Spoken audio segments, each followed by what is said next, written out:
জমিন থেকে জান্নাত কি কাছের পথ না দূরের পথ?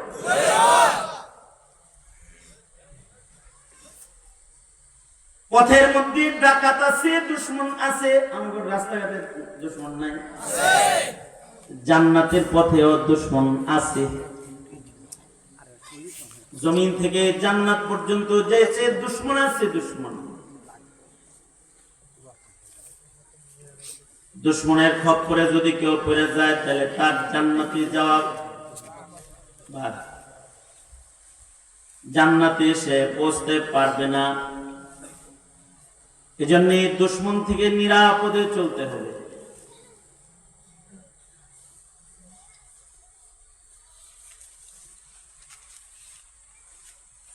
দুশমন বেশি দুশমন না, মাত্র দুইটা দুশমন জান্নাতে যেতে।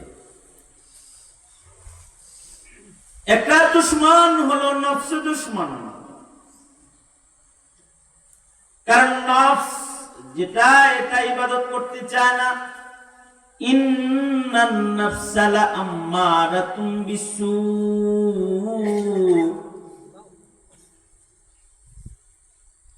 নফসের হাকিকত হলো নফস গুনাহ করতে চায়। নফসটা একটা দুশমন। আর একটা দুশমন হলো আজাজিল, শয়তান দুশমন। মোট দুশমন কয়টা হলো? এই দুই দুশমনের কারণে বান্দা দোজখে পড়ে। এই দুই দুশমন থেকে যারা সাবধান, ওদের জান্নাত নিরাপদ হয়ে যাবে। এ কারণে আমাদের এক বুজুর্গ বলে, জান্নাত বেশি দূর না, জান্নাত মাত্র 2 কদম। জমিন থেকে জান্নাত মাত্র 2 কদম। তবে কদম দুইটা শয়তানের গায়ে রাখতে হবে। শয়তানের কথা না শুই না, শয়তানের মাথার উপরে পাড়াই খেতে চলবে। এক পা রাখবে নফসের উপরে, আর এক পা রাখবে আজাজিল শয়তানের মাথার উপরে। 3 নম্বর কদম যেটা ফেলবে এটা পাবে আল্লাহর জান্নাতের ভেতরে। তাহলে কি রাস্তা কি লম্বা রইল না খাটো হয়ে গেল? মাত্র 2 কদম হয়ে গেল। আল্লাহর মেহেরবানি ছিল আমাদের উপরে রোজার মাসে, যে রোজার মাসে একটা শয়তান আল্লাহর জেলখানায় বন্দী ছিল। একটা শয়তান আল্লাহর জেলখানায় বন্দী ছিল। আল্লাহ যেহেতু শয়তানদের জেলে দেয় মাসে 1 মাস, বছরে 1 মাস জেল দেয় কারে? তাহলে আল্লাহর সুন্নত হলো শয়তানদের জেলে দেওয়া।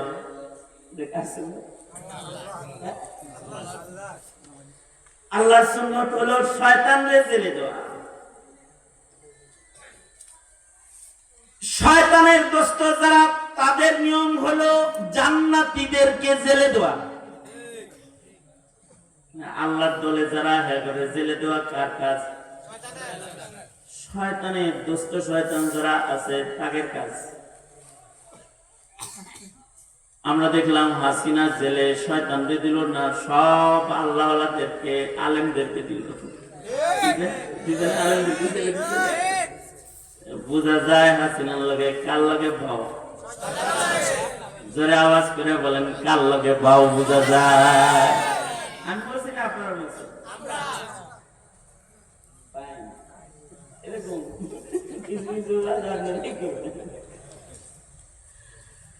যাই হোক, আল্লাহ তাআলা আমাদের উপরে রহম কইরা 1 মাস শয়তানকে জেলখানায় আটকায় রাখছে।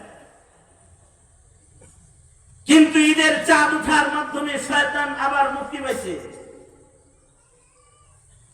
এই কারণেই রোজার মাসে মসজিদে মুসল্লি থাকলেও ঈদের চাঁদ উঠার পরে মুসল্লি কমছে না বাড়ছে? জিকিরের সংখ্যা কমছে, তিলাওয়াতের সংখ্যা কমছে, এমনকি টুপিওয়ালা সংখ্যা কমছে, তসবিহওয়ালা কমছে, দাড়িওয়ালা কমছে। রোজার মাসে শেভ করে নাই, কিন্তু এখন শেভ করে। চাঁদ রাত্রি কান্দা সেরা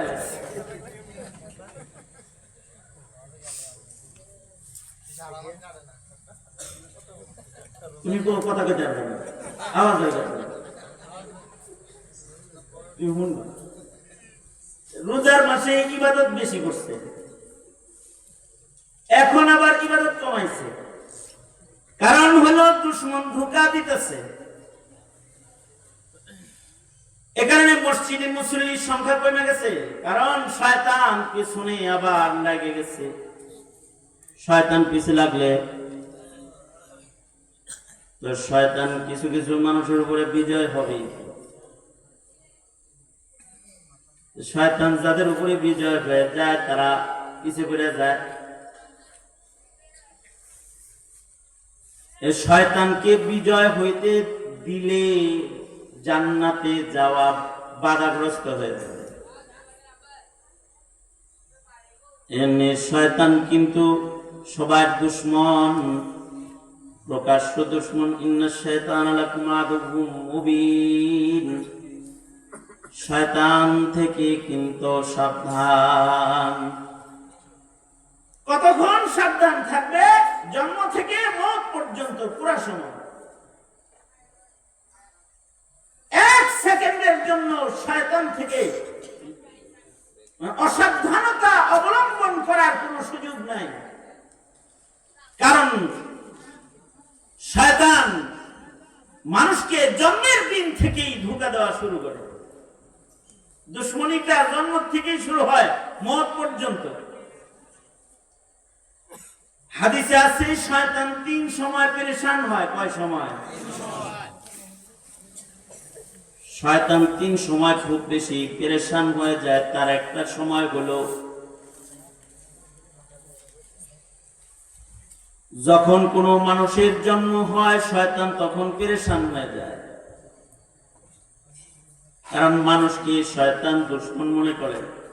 দুশমনই তো, শয়তান মানুষের দুশমন, মানুষ শয়তানের দুশমন।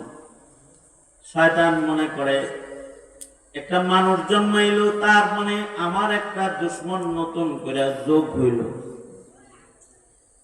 এ কারণে মানুষের যখন জন্ম হয় শয়তান পেরেশান হয়ে যায়। শয়তান ভূমিষ্ঠ সন্তানকে আক্রমণ করে, মারতে থাকে, মাস করে, এমনকি প্রহার করে। বাচ্চার গায়ে শয়তান প্রহার করে, রাগ আর গুসায় বাচ্চাকে মারে। এ কারণে বাচ্চা জন্মের সময় শয়তান থেকে বড় নিরাপত্তা আল্লাহর কাছে চাইতে হয়।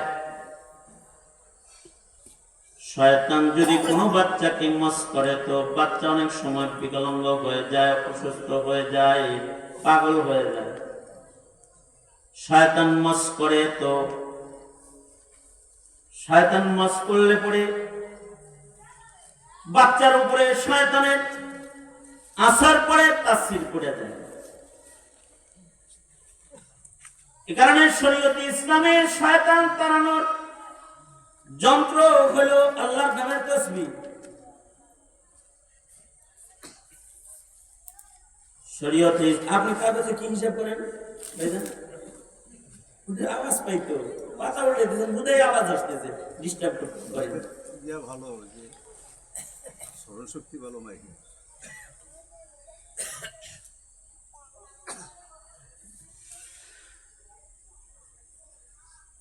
কুমিল্লার মানুষের ওয়াজ শোনার খুব আগ্রহ, আলহামদুলিল্লাহ ভালো লেগেছে।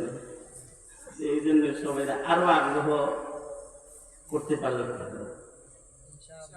মিলার লোকেরা ওয়াজের ভক্ত না, ঈদের পরে ওয়াজ দিয়ে বয়ে রয়েছে, ওয়াজের ভক্ত নয়। বড় বড় সম্মেলন হইতেছে। আমার একটা অসুস্থতা হইল,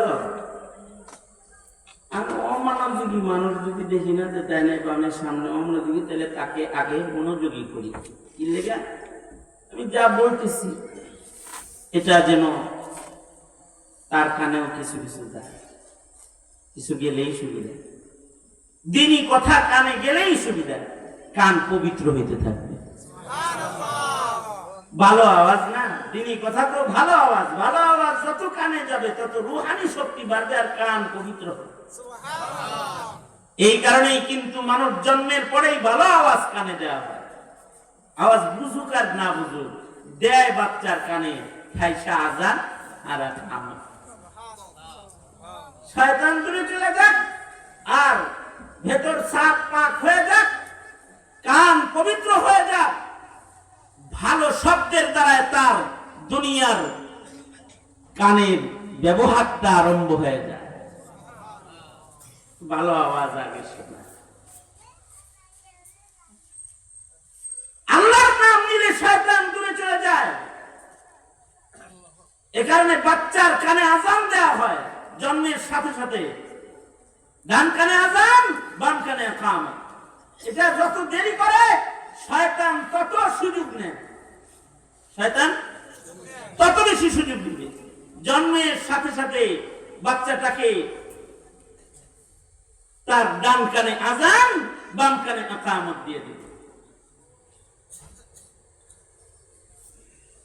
এইটা এক নাম্বার কাজ। এই কারণেই নারীদেরও আজান ইকামত শিখতে হয়। বাচ্চার জন্ম গ্রহণ করছে, যদি বাচ্চা জন্মাইছে এখন ঘরের মধ্যে যদি পুরুষ নাও থাকে, তাহলে এই আজান আর এই ইকামতটা মহিলারাও দিতে পারবে। মা বোনেরা একদিন শুধু মুয়াজ্জিনি করার তার জন্য যায় আছে, এই দিন হেরা মুয়াজ্জিনি করতে যায়। মসজিদে এসে তো মুয়াজ্জিনি তাদের নাই, কিন্তু ঘরে বাচ্চা হইছে, হুজুর এর জন্য অপেক্ষা করার দরকার নাই। যত তাড়াতাড়ি কানে আল্লাহর নামের আওয়াজ দিবে তত শয়তানের মাস থেকে বাচ্চাটা মুক্তি পেয়ে যাবে। ডান কানে আজান দিবি, বাম কানে ইকামত দিবি, কারণ আজান ইকামত হইলে শয়তান দূরে চলে যায়। আজান ইকামতের আওয়াজ যত দূর যায় শয়তান তত দূর চলে যায়। এরিয়ার ভেতরে শয়তান থাকে না। আমরা আজান দিই মাইক দিয়ে অনেক দূরে যায়। হযরত বেলাল যখন আজান দিত তখন মাইক ছিল না। আশ্চর্য, বেলালের আজান, হযরত বেলালের আজানের কারামত হলো, হযরত বেলাল আজান দিলে হযরত বেলালের আজানের আওয়াজ 36 মাইল দূর পর্যন্ত যায়।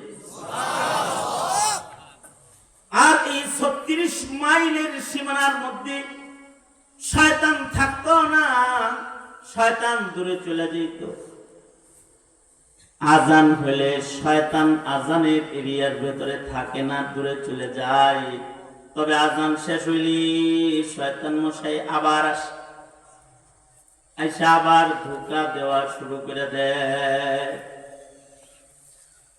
জন্মের সময় শয়তান পেরেশান হয়, আর শয়তান দ্বিতীয় নাম্বার পেরেশান হয় হলো যখন বান্দা আল্লাহমুখী হয়, তখন বান্দাকে আল্লাহ থেকে সরাইয়া দুনিয়ামুখী করার জন্য সে পেরেশান হয়।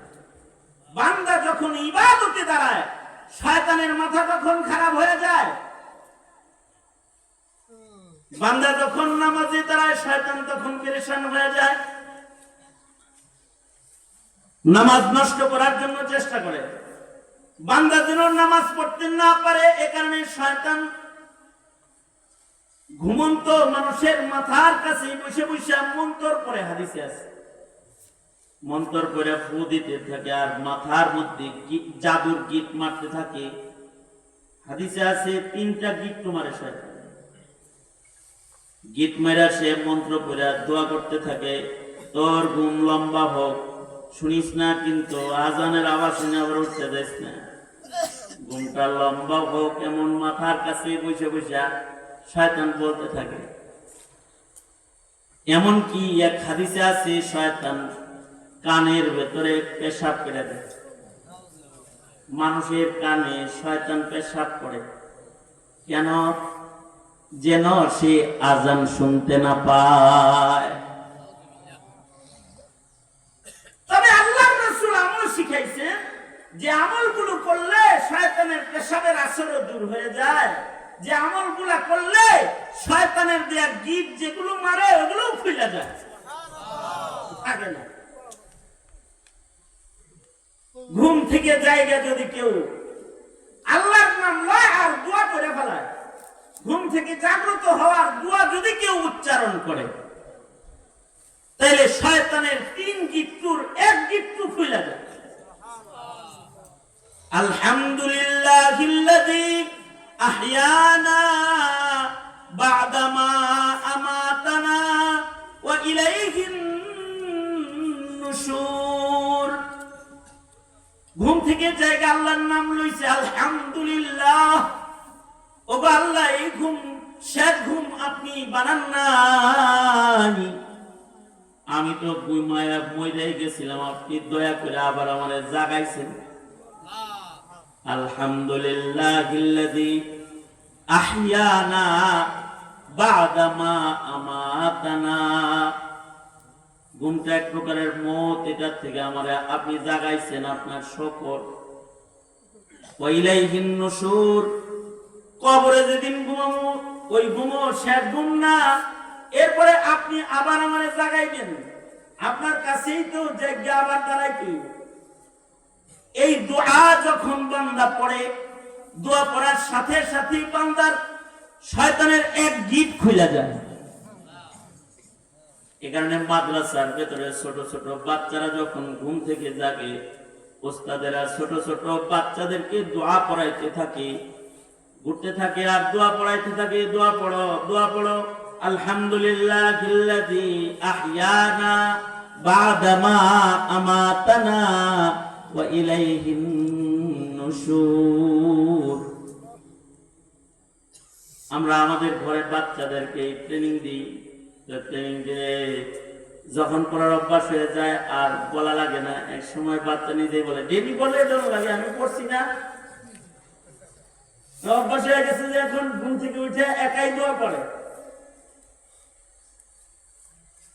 আমাদের একটা বদ অভ্যাস আছে, সেটা হলো আমরা ঘুম থেকে উঠা ওযু করি না, বড়রাও করে না, ছোটরাও করে না। লাগে যেন ওযু খালি নামাজের সময় করা, ইবাদতের সময় করে না। ওযু সব সময়ের আমল, সার্বক্ষণিক একটা আমল হলো ওযু। যারা ওযুর হালতে থাকে তাদের সাথে শয়তান পারে না। পবিত্র মানুষের সাথে শয়তান পারে না, অপবিত্র মানুষের লগে শয়তান বিজয় অর্জন করে। এখানে ওযু খালি ইবাদতের আগে করবে তা না, ঘুম থেকে উঠাও আগে ওযু করবে। এমনকি গোসল করতেছে, গোসলের আগে ওযু করবে, আগে ওযু পরে গোসল।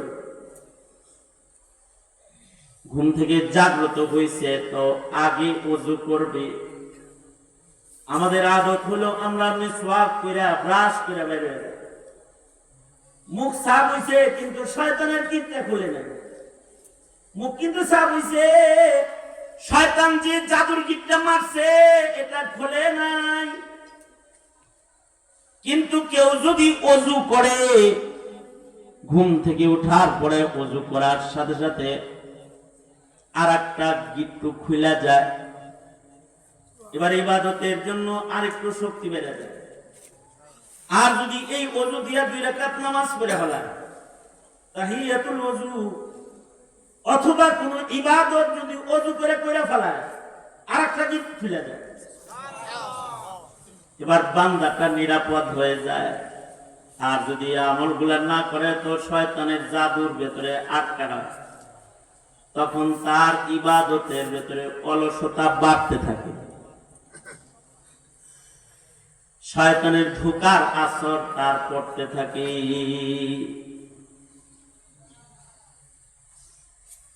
শয়তান মানুষের ইবাদতকে নষ্ট করার জন্য সব সময় কাছাকাছি অবস্থান নেয়। এই যে এখানে আমরা বসছি, এ কারণে মজলিসের সুন্নাত হলো ফাঁকা জায়গা রাখবে না, ফাঁকা পাইলেই ওখানে কে বইব, ওই উনি বসে পড়বো। কিন্তু আমরা যখন নামাজে দাঁড়াই তখন শয়তান আমাদের বাম পাশে বাম পাশে শয়তান দাঁড়ায়। কি লেগে দাঁড়ায়? নামাজ পড়ার লেগে।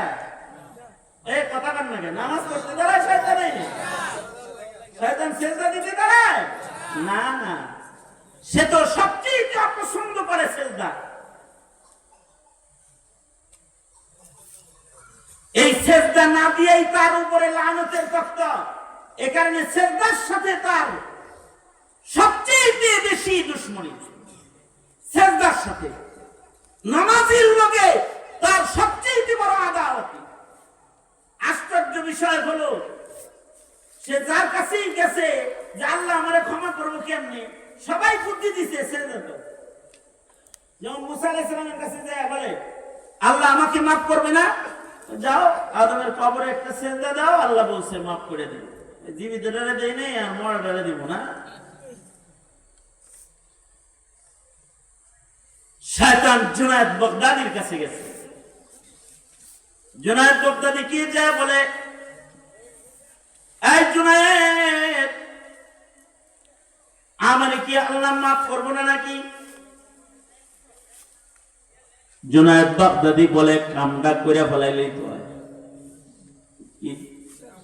হ্যাঁ, কামটা করে ফেলাইলেই তো হয়, সেজদাটা দিয়ে দিলেন।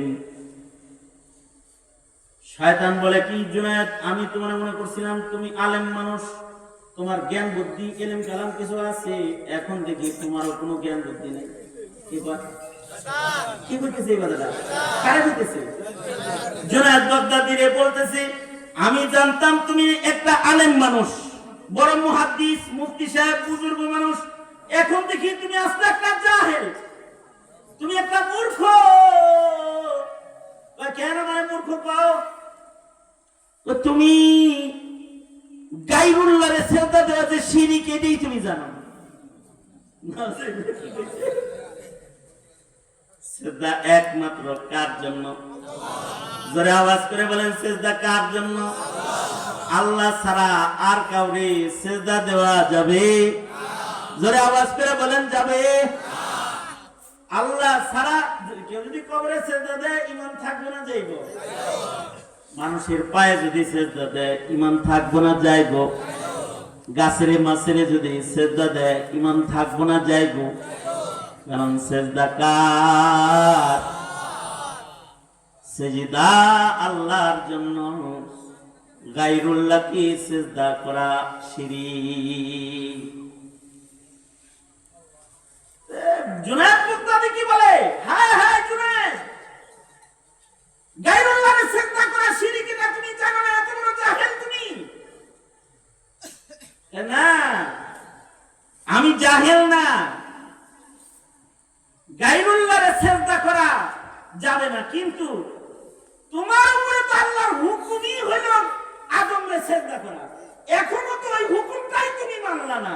সেজদা তো আসল না, হুকুমটা হলো আসল। কারণ রোজার মাসে হালাল পানীয় পান করি নাই, কারণ নিষেধ কার? আযান দেওয়ার সাথে সাথে আর না খেয়ে বসে থাকি নাই, খাবার খেয়েছি, আদেশ কার? রাতের অন্ধকারে সেহরি করেছি, নির্দেশটা কার? সেহরি আর ইফতার মাকসাদ নাকি আল্লাহ পাকের হুকুম মানা মাকসাদ? আল্লাহর হুকুম মানা মাকসাদ। তোমার উপরে নির্দেশ তো আদমকে সেজদা করা, আল্লাহর হুকুম, এটা তোমার উপরে। তার মানে তুমি আল্লাহর হুকুম মানো নাই, তুমি আল্লাহর হুকুম মানো নাই। তবে শয়তান বড় বড় আলেমদেরকে বেশি বেশি সময় দিয়ে তাদের ঈমান নষ্ট করার জন্য চেষ্টা করছে। যেমন ইমাম ফখরুদ্দিন রাজি রহমতুল্লাহ আলাইহি, ওনাকে ঘন্টার পর ঘন্টা সময় দিয়ে শয়তান চেষ্টা করছে মরণের আগে ওনার ঈমানটা নষ্ট করতে। শয়তান 100 দলিল দিছে, ফখরুদ্দিন রাজিকে 100 দলিল দিছে, আল্লাহ নাই। নাউজুবিল্লাহ বলেন। আল্লাহ আছে না নাই? জোরে বলেন, আরো জোরে আওয়াজ করে বলেন, আল্লাহ আছে না নাই? কয়জন কয়জন আল্লাহ? বলুন আওয়াজ করে, লা ইলাহা ইল্লাল্লাহ। জোরে আওয়াজ করে বলেন, লা ইলাহা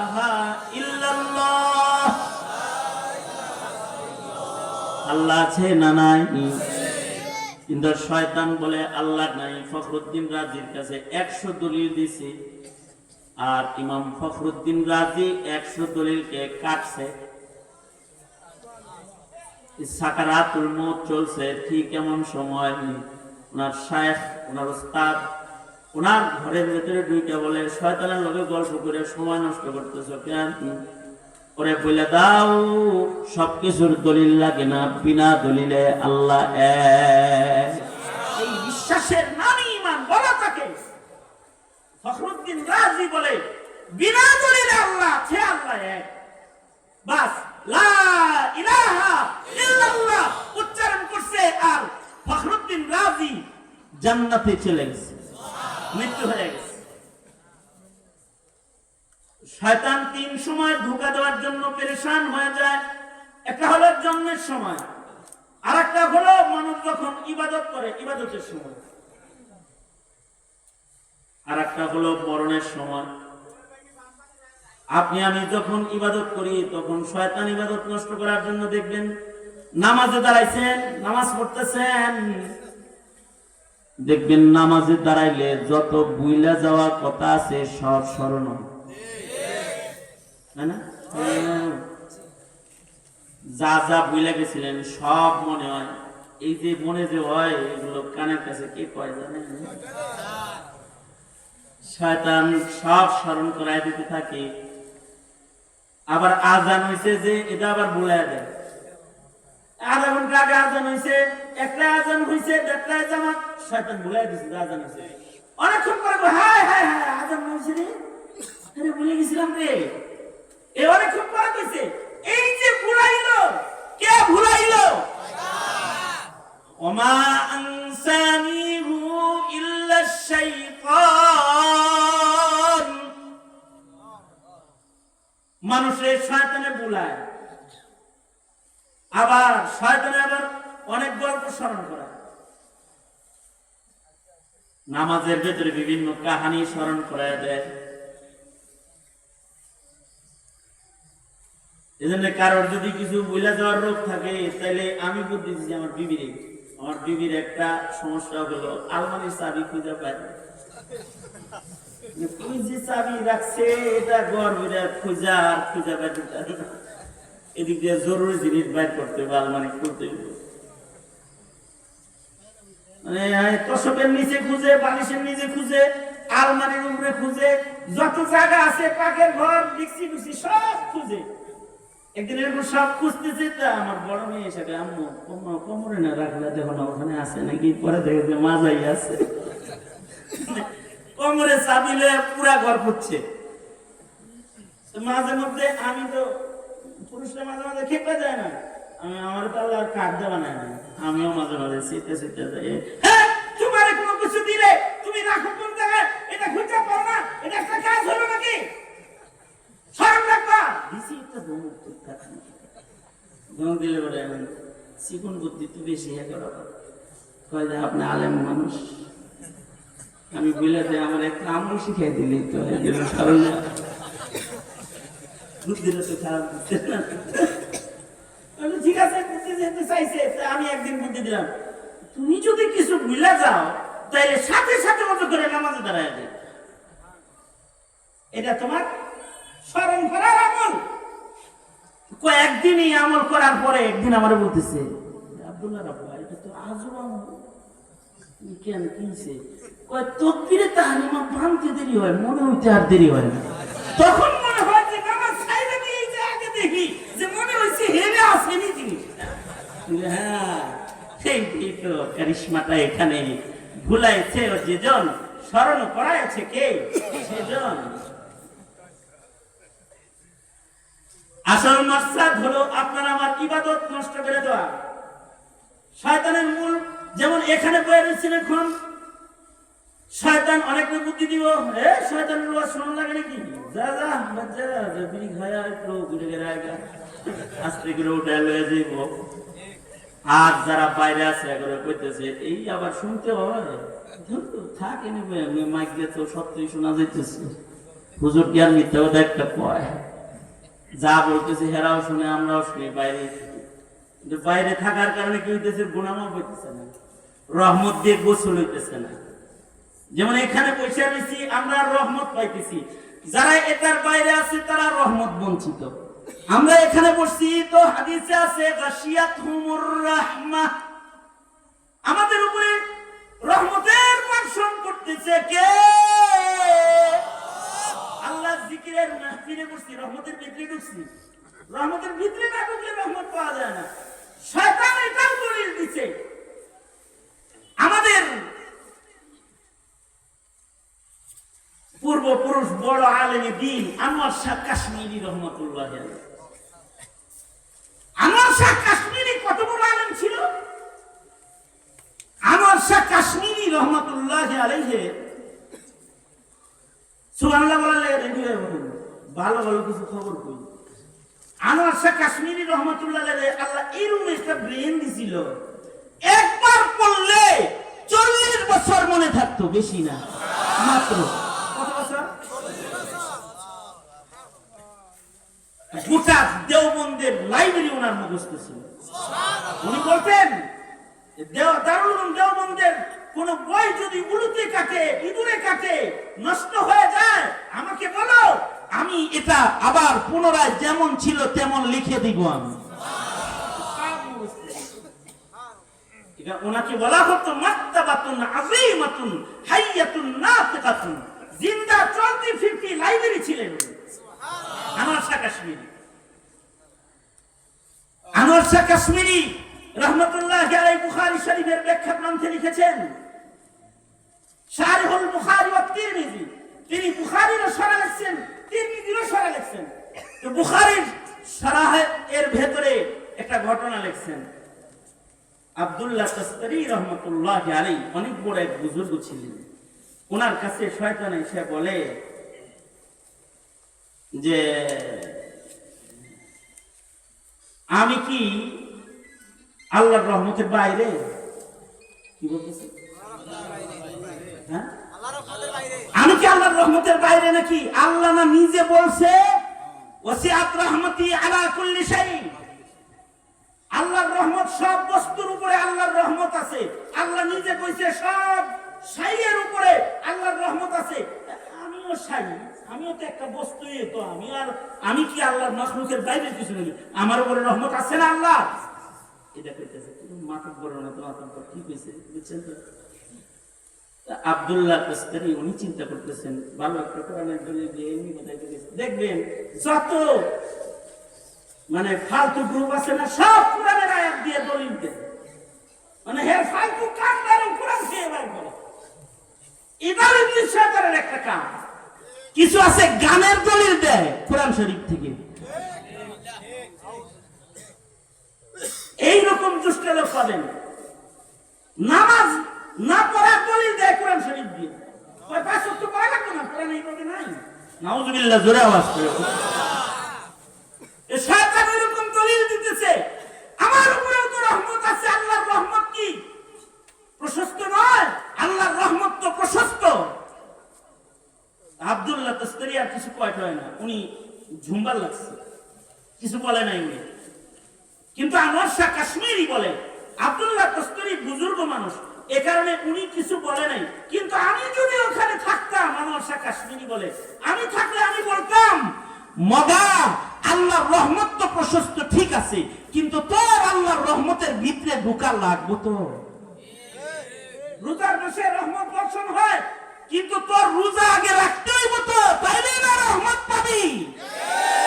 তাছাড়া তো তোর উপরে বর্ষিত হবে গাযাবুর রহমান, আল্লাহর রাগ আর গুসা বর্ষণ হবে।